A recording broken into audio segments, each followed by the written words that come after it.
خواجہ کے یہاں آیا تو مجھے خدا یاد آیا، تو میں نے سوچا کہ مسجد میں بنا دوں تاکہ دنیا دیکھ لے کہ ہم خواجہ کے یہاں فاتحہ کے لیے آتے ہیں، سجدے کے لیے نہیں آتے۔ سجدے کی جگہ وہ ہے، فاتحہ کی جگہ یہ، فاتحہ کی جگہ یہ ہے، تو یہاں ہم فاتحہ پڑھتے ہیں اور خدا کا سجدہ تو ہم مسجد میں کرتے ہیں، تو ہم یہاں خدا ہمیں یاد آیا۔ اور اکبر کی مثال تو ابھی میں سامنے بتاؤں، اکبر جس نے دین الہی کی بنیاد رکھی، اپنے شیش محل میں وہ خدا سے غافل، لال قلعے میں وہ خدا سے غافل، اپنے 9 رکنوں کے بیچ میں وہ خدا سے غافل، اسلام کے راستے میں وہ ارتداد کا راستہ نکال رہا دین الہی کے نام پر۔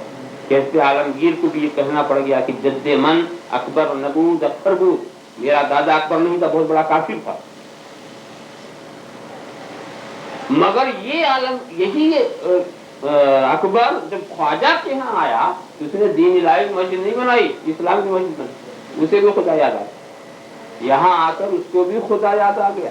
تو دوستو یہ بزرگان دین کے مزارات اور ان کے روزوں کی خصوصیت ہے کہ جو خدا سے غافل بندے ہیں وہاں پہنچتے ہیں تو انہیں خدا یاد آتا ہے، اور خدا کو یاد دلانا ہی ان دین کی نشانیوں کا کام ہے کہ جہاں جاؤ تو دین کے عرفان مل جائے، دین کی معرفت مل جائے، تو سمجھ لو وہ خدا کے دین کی نشانی ہے۔ تو یہ اللہ کے نیک بندے بھی خدا کے دین کی نشانی ہے، اور جن جن مقامات کو ان سے نسبت ہے وہ بھی خدا کے دین کی نشانی ہے۔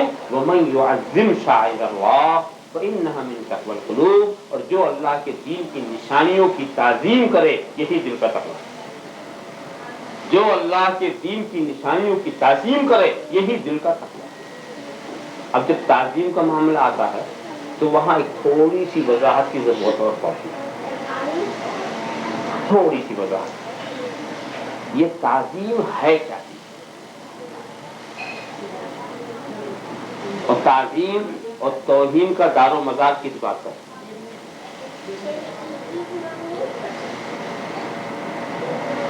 اور اس لیے ضروری ہے کہ حضور کے لیے تعظیم کا حکم دیا گیا مگر تعظیم کا طریقہ نہیں بتایا گیا۔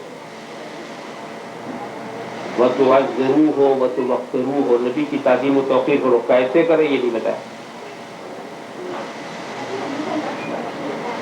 نبی کی تعظیم کے احکامات ہیں اور نبی کی تعظیم فرض، تعظیم کرنے کیسے یہ نہیں بتایا۔ اللہ کے دین کی نشانیوں کی تعظیم کرو، کیسے کریں یہ نہیں بتایا۔ ایسا کیوں؟ اس کی وجہ جانتے کیا؟ کہ تعظیم و توہین کے طریقے بدلتے رہتے، اور تعظیم و توہین کا دار و مدار عرف پر ہے۔ کیا سمجھ؟ آج کوئی چیز تعظیم میں کل وہی چیز توہین کی بن سکتی ہے، آج کوئی جملہ تعظیم کا ہے کل وہی جملہ توہین کا ہو سکتا ہے، کسی قوم میں کوئی عمل تعظیم کا ہے دوسری قوم میں وہی عمل تعظیم کا نہیں۔ تو تعظیم و توہین کا معاملہ ایسا ہے کہ وہ بدلتی، کسی ایک ڈھنگ پر تعظیم و توہین کا معاملہ نہیں رہ سکتا۔ اور دوسری چیز یہ ہے کہ ہر علاقے کی تعظیم کا طریقہ الگ ہے، عربیوں کی تعظیم کا طریقہ الگ ہے، عجمیوں کی تعظیم کا طریقہ الگ ہے، امریکیوں کی تعظیم کا طریقہ الگ ہے، روسیوں کے تعظیم کا طریقہ الگ ہے۔ تو اگر کسی ایک طریقے کو مخصوص کر دیا جاتا کہ اس طریقے سے تعظیم کرو، تو ساری دنیا کو ایک قوم کے طریقے تعظیم کا پابند کیا جاتا۔ اور اسلام صرف عربیوں کا دین نہیں ہے، یہ عجمیوں کا بھی دین ہے، یہ روسیوں اور امریکیوں کا بھی دین ہے۔ وہ کسی کے طریقے تعظیم کو دوسرے قوم پر مسلط کرنا نہیں چاہتا، وہ صرف تعظیم چاہتا ہے، اس کو طریقے تعظیم سے مطلب نہیں۔ تمہارے علاقے میں جس ڈھنگ سے بھی تعظیم ہوتی ہو کرو، ہم تو اپنے محبوب کی تعظیم چاہتے ہیں، اور اگر تعظیم کا طریقہ بدل گیا تو تم بھی بدل دو۔ اب میں بتانا یہ چاہتا ہوں کہ بات چیز کہیں توہین کی ہے تو کہیں تعظیم کی۔ مثال کے طور پر ایک لفظ ہے مہتر، مہتر، مہتر کے فارسی معنی ہوتے بہت بڑا، بہت بڑا. اب فارس میں جا کر کسی کو ہو مہتر تو سمجھیں گے بہت تعظیم کا لفظ, بہت تعظیم کا, بہت بڑا مہتر. اور ہمارے لکھنؤ میں جا کر کسی کو کہو مہتر تو ہفنگی کو کہتے ہیں. یہی لفظ فارس میں بولو تو تعظیم کا, اور یہی لفظ لکھنؤ میں بولو تو توہین. یہی لفظ فارس کے ماحول میں کسی نبی کو کہو تو ایمان پہ فرق نہیں آتا, اور یہی لفظ کسی نبی کے لیے لکھنؤ میں بول دو تو کفر ہو جائے. لفظ ایک ہی مگر اللہ کا لفظ مانا ہوتے پکڑ گیا. کبھی کوئی بڑے اچھے اچھے لفظ بگڑ جاتے. ایک لفظ ملا ہے, ملا, ملا جانتے ملا ہمارے ہاں علامہ کی ڈگری کے اوپر ملا ہوتا تھا. ملا عبد الرحمان, ملا جیون, ملا جامی, ملا نظام الدین, ملا بحر العلوم, یعنی ملا کی ڈگری بڑی اونچی. مگر اب یہ لفظ ہمارے لفظوں میں اتنا بگڑ گیا ہے کہ اب جب کسی کو کچھ نہیں آتا تو کہتے تو ملے ہیں. اب کسی کو ملا کو, مولوی کو ملا بہت بگڑ گیا کیونکہ ملا سمجھ رکھا. اب یہ لفظ توہین کا, کسی زمانے میں تھا تم کو ٹھیک تھا, اب وہی لفظ استعمال کیا جائے تو وہ توہین کا لفظ بن جاتا ہے. تو بعض الفاظ ایسے ہوتے ہیں کہ کہیں کسی وقت تعظیم کے رہے کبھی بدل کے, اسی لیے کسی خاص لفظ کا پابند ہوئے نہیں. ہمیں تو صرف محبوب کی تعظیم چاہیے, یہ نہیں کہ ایسے ہو کہ ویسے ہو, اس سے بحث نہیں, تعظیم چاہیے بس ہمارا ہی مقصد. اب دیکھ لیجیے میں آپ کے یہاں کی بات بتاؤں, یہاں میں نے یورپ اور اس پورے علاقے میں دیکھتے ہیں شکریہ ادا کرتے ہیں تو یہ انگوٹھا دکھاتے ہیں. شکریہ کسی کو ادا انگوٹھا دکھاتے. ہمارے یہاں جا کر دکھاؤ, ہمارے یہاں دکھاؤ تو ڈنڈا لے کے دوڑے گے کہ تبھی ہم کو ٹھیلا دکھا رہا, وہ ٹھیلا دکھا رہا. یہی چیز یہاں تعظیم کی وہی وہاں توہین کی. تو معلوم ہو کہ تعظیم توہین کا معاملہ عرف کے اوپر آتا. پتہ نہیں کس وقت کون سی چیز تعظیم کی رہے, کون سی پھر نہ رہے, کون سا طریقہ تعظیم کر رہے, کون سا نہ رہے. تو طریقہ پابند نہیں کیا جائے بلکہ یہ تمہارے علاقے میں تعظیم کے جو بھی طریقے ہوں وہ کرو. ہم تو صرف محبوب کی تعظیم چاہتے ہیں. تو ہاں کچھ تعظیم کے طریقے ایسے ہیں جس سے شریعت نے روک دیا.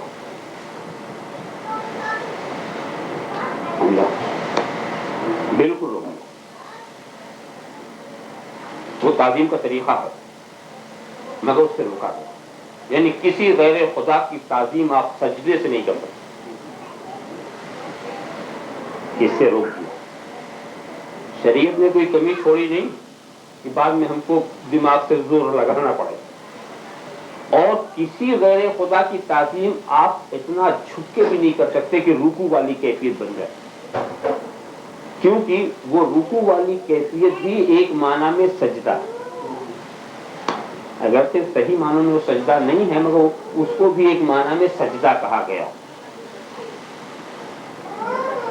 تو نہ بالکل سر ٹیک دو اور نہ اتنا جھکو. وہ آپ لوگ تو جانتے ہیں حیدرآبادی واؤں کا فرشی سلام, ہاتھ پر سینہ رکھ, سینے پر ہاتھ رکھ کر اتنا جھکتے ہیں, اتنا جھکتے ہیں, اور پھر کہنا منڈی کو پیٹ میں ڈال دیتے. تعظیم کی انتہا ہے. ان کی نیت بری نہیں ہوتی اور وہ رکوع کا مقصد بھی نہیں ہوتا, محبت کی وہ انتہا دکھاتے تھے. مگر اتنا جھکو کہ رکوع والی کیفیت پیدا ہو جائے, اس سے بھی روکا گیا. اور اتنا جھک جاؤ کہ سجدے والی بات پیدا ہو جائے, اس سے بھی روکا گیا. اس کے سوا اور کسی عمل سے نہیں روکا گیا.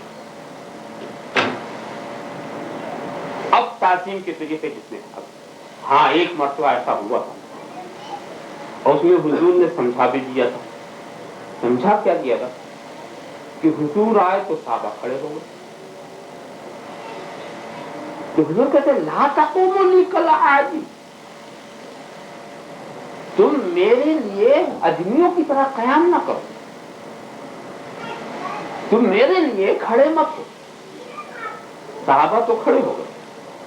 حضور نے کہا کھڑے مت ہو, مگر صحابہ بیٹھے نہیں. جب حضور بیٹھے تبھی بیٹھے. تو اب دیکھیں حضور کہ الفاظ پر غور کیجیے. کل جیسے اجمی ایک دوسرے کی تعظیم کرتے ہیں ایسی مت کرو. کیا مطلب؟ تم عربی انداز سے تعظیم کرو. اجمی انداز سے. ہم کسی قوم کو کسی کے طریقے تعظیم کا پابند نہیں کرتے. تمہارے یہاں جو ڈھنگ تعظیم کا وہ تم کو کرو. نہ تم ان کی نقل کرو نہ وہ تمہاری نقل کرو. جہاں جیسا ویسا ہو. اس لیے کہ یہ اسلام صرف تمہارا ہی دین نہیں، اجمیوں کا بھی ہے. اجمیوں کا ہمیں سب کو قانون دینا. اور اس کے بعد تو حضور نے کیا، یہ حضور نے جو ناپسند، لا تقوموا لی، میرے لیے مت کھڑے ہو.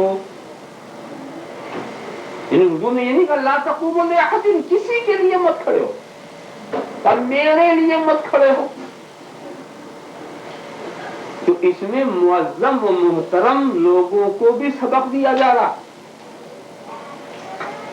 جو قابل احترام لوگ ہیں ان کو سبق دیا جا رہا کہ جب تم کسی محفل میں جاؤ تو تمہارا کردار کیا ہو.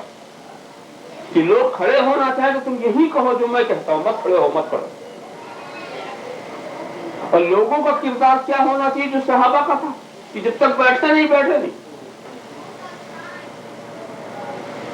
بھائی وہ بھی کوئی قابل احترام ہوگا. کیا حضور سے آپ اس بات کی امید رکھتے ہیں کہ حضور آنے گئے لوگوں میں آ رہا ہوں کھڑے ہو جاؤ؟ کوئی قابل احترام ایسا ملا ہے جو یہ کہے لوگوں میں آ رہا ہوں کھڑے ہو جاؤ میری تعظیم کرو؟ تعظیم کرنے والا اپنی تعظیم کی بات نہیں کرتا. وہ خود کیسے کہے گا کہ تم میرے لیے کھڑے ہو جاؤ؟ تو حضور کو درس ان کو بھی دینا تھا جو قابل احترام ہوتے ہیں کہ تمہارا کام یہ ہے کہ جب تمہاری تعظیم کے لیے کوئی کھڑا ہو تو تم روکو، اور اس کا کام یہ ہے کہ جب تک تم بیٹھو نہیں تم وہ بیٹھے نا. دونوں تم یہ کہو گے تو تم رسول کی سنت ادا کرو گے، وہ ایسا کریں گے تو وہ صحابہ کی سنت ادا کریں گے. معلوم یہ ہوا کہ حضور نے جن باتوں سے روکا ہے وہ صرف دو: نہ ہم کسی کا سجدہ کریں گے اور نہ ہم کسی کے رکوع کریں گے. اس کے سوا تعظیم کے جتنے طریقے رائج ہوتے رہیں گے، آج بنے یا کل بنے یا پرسوں بنے، ہمیں تو نبی کی تعظیم کرنا. بس اب ہم آخری مرحلے میں پہنچ رہے ہیں. جب کسی کی تعظیم آپ کرنا چاہیں تو تین بات دیکھیں. تین باتیں اگر مل جائیں تو آپ تعظیم کیجیے. پہلی کیا کہ آپ جس کی تعظیم کرنا چاہتے ہیں وہ قابل تعظیم ہے. ایسا نہ کہ بتوں کی کرنا شروع کر دیں، شیاطین کی کرنا شروع کر دیں. پہلی بات یہ دیکھیں کہ جس کی آپ تعظیم کرنا چاہتے ہیں وہ قابل تعظیم ہے. دوسری بات کیا دیکھیں، جس عمل سے آپ تعظیم کرنا چاہتے ہیں وہ عمل تعظیم ہے. اس سے آپ کے ہاں تعظیم ایسے ہی عمل سے کیا جاتا ہے. اور تیسری بات کیا دیکھیں کہ جس عمل سے آپ تعظیم کرنا چاہتے ہیں اس عمل سے تعظیم کرنے سے شریعت نے روکا نہیں. اگر یہ تین چیز ہو گئی تو اب آپ کو کوئی کھٹکا نہیں ہونا چاہیے، آپ کو تعظیم کرنا چاہیے. اور تعظیم نہ کرنا ہو تو بھی تین بات دیکھیے. تین بات. پہلی کیا کہ یہ شخص قابل تعظیم ہی نہیں اس لیے نہیں کر رہے، یا یہ قابل تعظیم تو ہے مگر جس عمل سے ہم کرنا چاہتے ہیں وہ عمل تعظیم نہیں، یا وہ عمل تعظیم بھی ہے مگر شریعت نے اس طریقے سے روک دیا. تو رکنے کے لیے بھی تین چیز دیکھنا ہے اور کرنے کے لیے بھی تین چیز دیکھنا. اب آپ سے میں ایک بات پوچھ کر بات مکمل کر دوں. آپ کے ہاں طریقہ کیا ہے؟ تعظیم کے طریقے ہیں. مثال کے طور پر اگر آپ لیٹے ہوں اور کوئی معظم آئے تو آپ کیا کرتے ہیں؟ بیٹھ جاتے ہیں. یہی طریقہ. اور بیٹھے ہوں تو کھڑے ہو جاتے ہیں. یہی طریقہ. کیا ایسا طریقہ بھی ہے آپ کے ہاں آئے کہ کوئی آپ کھڑے ہوئے ہیں، کوئی آیا قابل احترام دیکھتے ہی آپ بیٹھ گئے، یا آپ بیٹھے ہوئے ہیں تو کوئی قابل احترام آیا تو آپ فوراً لیٹ گئے؟ ایسا کرتے نہیں. تو بیٹھنے والا لیٹنے والا بیٹھ جاتا، بیٹھنے والا کھڑا ہو جاتا. یہ طریقے تعظیم ہے.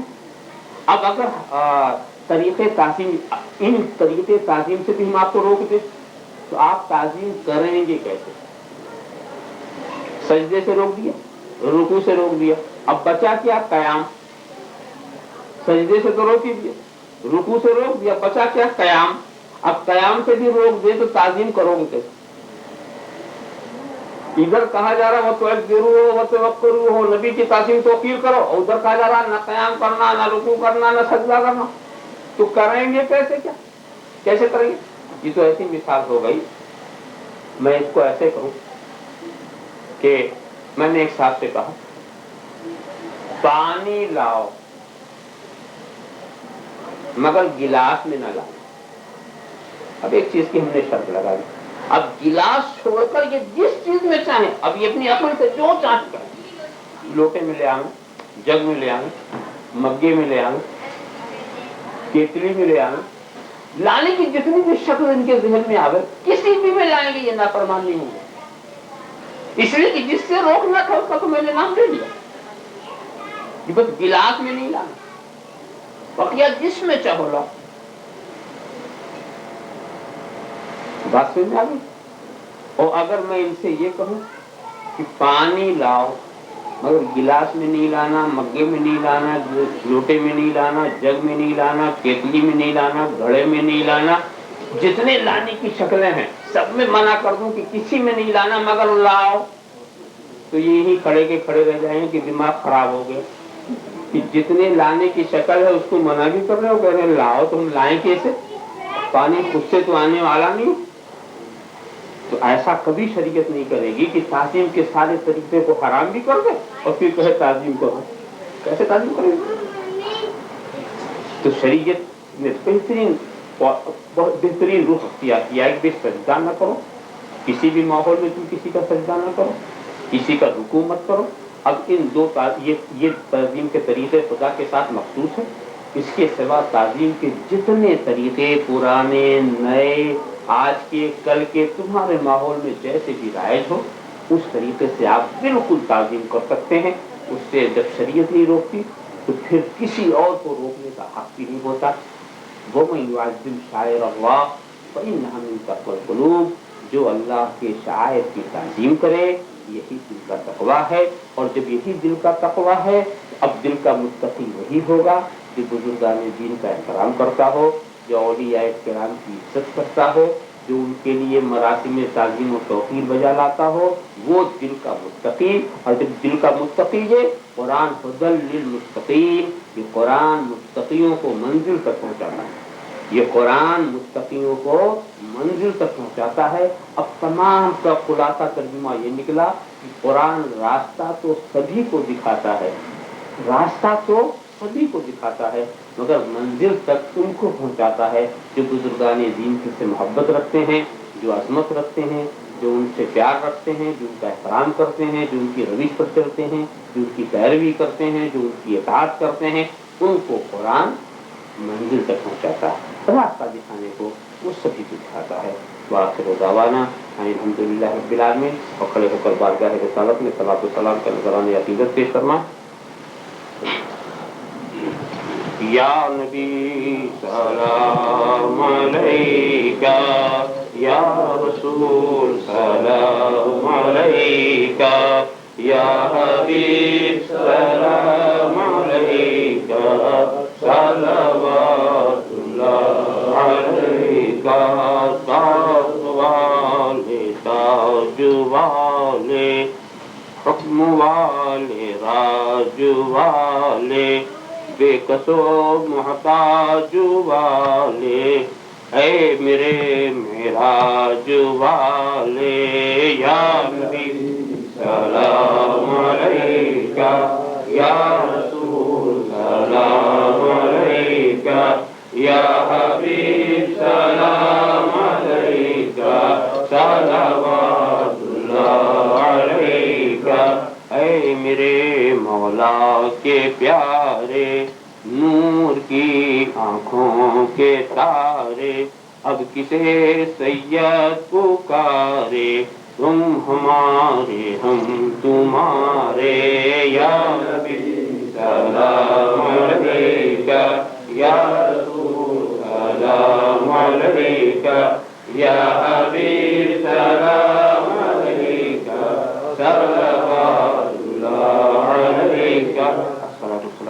يا رسول الله، الصلاة والسلام عليك يا حبيب الله، الصلاة والسلام عليك يا نبي الله، الصلاة والسلام عليك يا خير خلق الله، الصلاة والسلام عليك يا قاسم رزق الله، الصلاة والسلام عليك يا غروس مملكة الله، الصلاة والسلام عليك يا زينة عرش الله، الصلاة والسلام عليك يا جمال ملك الله، الصلاة والسلام عليك وعلى آلك وأصحابك وأزواجك وذرياتك وعلماء أمتك وأولياء ملتك وشهداء محبتك يا رسول الله.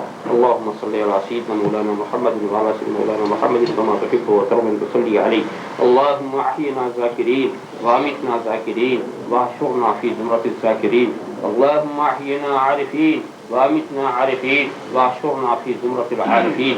اللهم أحينا سالكين وأمتنا سالكين واحشرنا في زمرة السالكين. اللهم أحينا راكعين وأمتنا راكعين واحشرنا في زمرة الراكعين. اللهم أحينا ساجدين وأمتنا ساجدين واحشرنا في زمرة الساجدين. اللهم ثبتنا على الإسلام والإيمان وأمتنا على الإسلام والإيمان واحشرنا على الإسلام والإيمان. اے خالق خلق لند بستی، شش چیز عطا بکنز ہستی، علم و عمل و خلاق دستی، ایمان و اما و تندرستی، ان مستحق ذات کے یا لائق کرم اس نقطۂ نظر سے خدا را رحم کو دیکھ، دامن میں میرے کیا ہے گناہوں کے ماں سوا، اے رحمت دوام تو اپنے کرم کو دیکھ. صلی اللہ تعالی علی خیر خلقہ وعلی آلہ واصحابہ اجمعین برحمتک یا ارحم الراحمین.